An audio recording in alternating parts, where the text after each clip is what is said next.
কেমন হয় সকাল সকাল খিচুড়ি ভাত সাথে মাছ ভাজা হলে। আসসালামু আলাইকুম এভরিওয়ান, কেমন আছেন সবাই? আশা করি আল্লাহর রহমতে ভালো আছেন। আমি এখানে চাউল নিয়েছি, চাউল নিয়ে এর সাথে মুগ ডাল আর মটরের ডাল মিশিয়ে নিলাম। তো আমি চালের সাথে ডাউল একইভাবে মিলাতে হবে, কম বেশি হলে খেতে ভালো লাগবে না।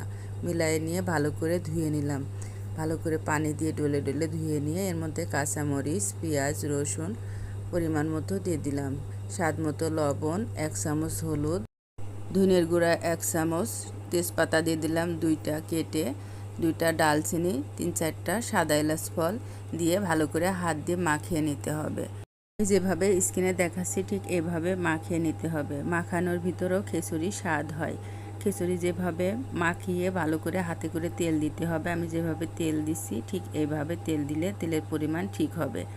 এভাবে তেল দিয়ে আবার ভালো করে চটকায় চটকায় মাখাতে হবে। মাখায়ে এখন পরিমাণ মতো পানি দিয়ে দেব।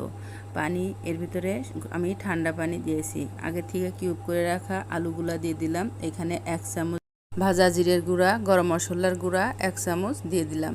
দিয়ে হাত দিয়ে ভালো করে নাড়াচাড়া করে দিতে হবে। পানি হাত দিয়ে 3 কর মেপে দিয়ে দিলাম। এরপরে রাইস কুকারে বসায় দিলাম। দিয়ে এই তো খিচুড়ি ভাত উতলায় গিয়েছে। পরে কিছুক্ষণ ঢাকনা দিয়ে ঢেকে রেখে এর মধ্যে দিয়ে দিতে হবে সরিষার তেল। সরিষার তেল উপর থেকে ছড়াইয়ে দিয়ে চামচের সাহায্যে এপিট ওপিট করে ভালো করে নেড়ে দিতে হবে চারিদিক। নেড়ে দিয়ে কিছুক্ষণ ঢাকা দিয়ে রাখলে খিচুড়ি হয়ে যাবে। এভাবে খিচুড়ি রান্না করলে খিচুড়ি খুব মজা হয়।